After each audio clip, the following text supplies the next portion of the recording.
A man presses himself flat against black rock, 400 feet down in a gorge, listening. Above him, a German-guarded factory hums with electricity, its windows glowing yellow against the snow.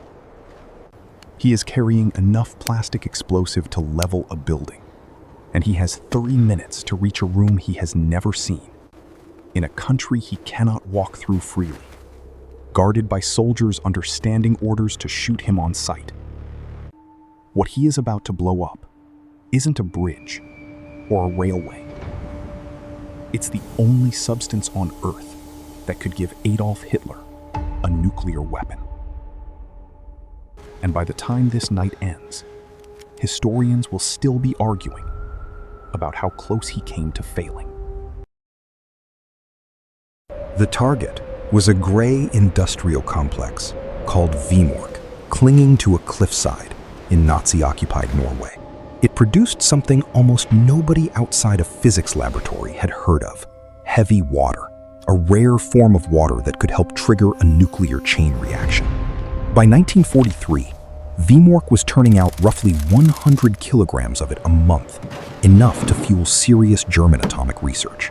British intelligence had learned that German physicists, organized informally into what came to be called the Uranium Club, needed exactly this material. If Vemork kept producing, no one in London or Washington could say for certain how far behind the Allies really were. There was only one such plant in the world, and it sat inside occupied territory, on a cliff the Germans considered unclimbable. The British moved first, and they moved badly. In November 1942, 2 gliders packed with commandos were sent toward Vemork as part of Operation Freshman. Both crashed in the Norwegian mountains before reaching the target. The survivors were captured, interrogated, and executed under Hitler's commando order, a directive issued the day before that any Allied commando taken prisoner was to be killed without trial, uniform or no uniform. Vemork's defenses tightened immediately. German guards replaced the Austrian sentries. Mines and floodlights went in around the single bridge crossing the gorge. The Allies had lost their men, lost the element of surprise, and confirmed to the Germans exactly how badly this factory was wanted.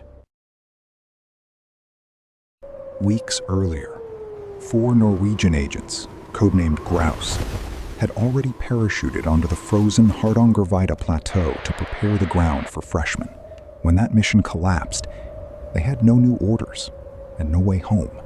They survived on the plateau through the darkest months of a Norwegian winter, at one point reduced to eating moss and the stomach contents of reindeer to get enough nutrients to keep moving.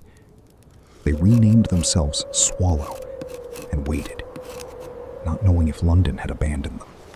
3 months after the disaster, a radio message finally broke the silence. 6 more men are coming. 6 more men were coming. This time, no gliders.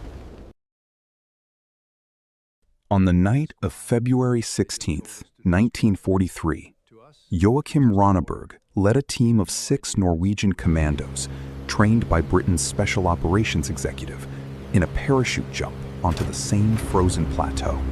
They wore British uniforms beneath their snowsuits, not for cover, but so that if captured, reprisals would fall on Britain rather than on Norwegian civilians. The drop went wrong immediately. They landed roughly 50 kilometers from their intended zone, straight into a blizzard. For days, the Gunnerside team fought through the storm, before finally linking up with the exhausted Swallow group still holding out on the plateau. 10 men, 1 objective, and a factory the British had already failed to reach once. Rønneberg later admitted London had told him almost nothing about why the mission mattered. They never mentioned nuclear weapons. They just mentioned heavy water. They never told me what it was used for, he recalled decades afterward. He didn't need to know the physics. He knew the plant had to fall. The Germans guarded a single 246-foot bridge spanning a 660-foot deep gorge in front of the plant, convinced the ravine itself was impassable. On the night of February 27th, the 10 men split into a covering team and a demolition party, and did what the Germans had ruled out. They climbed down into the gorge in darkness, crossed the frozen river at the bottom, and scaled the far wall by hand, coming up directly beneath the plant, completely outside the guarded perimeter. Using maps supplied by Norwegian resistance workers inside the factory, the demolition team slipped past the sentries and found the heavy water room without triggering a single alarm. Rønneberg and one other man cut through a cable duct into the basement. Inside sat the concentration cells holding the plant's entire heavy water stock. They laid their charges, set the fuses, and in a detail almost too calm to believe, they left their British commando knife on the floor beside the wreckage, so there could be no doubt who had done this.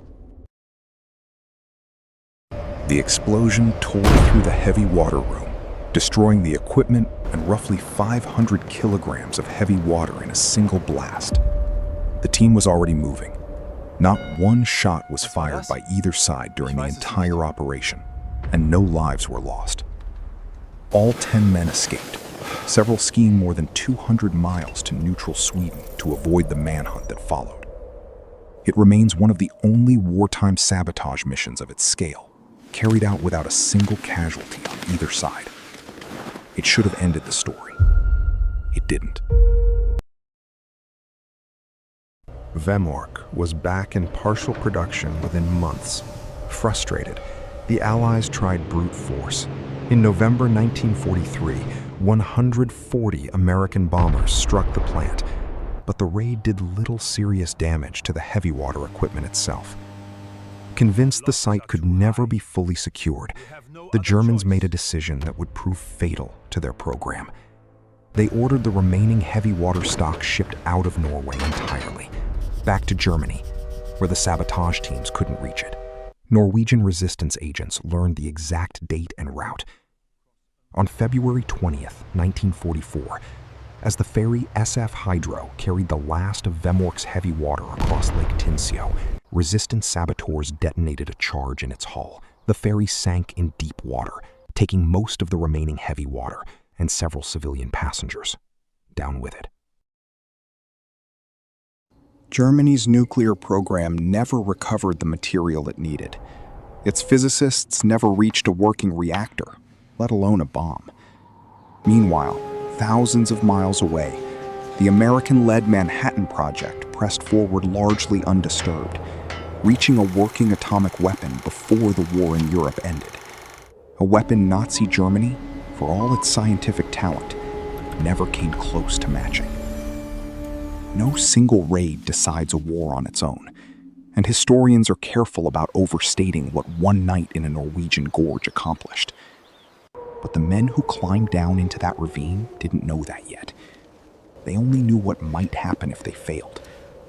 And they climbed down anyway.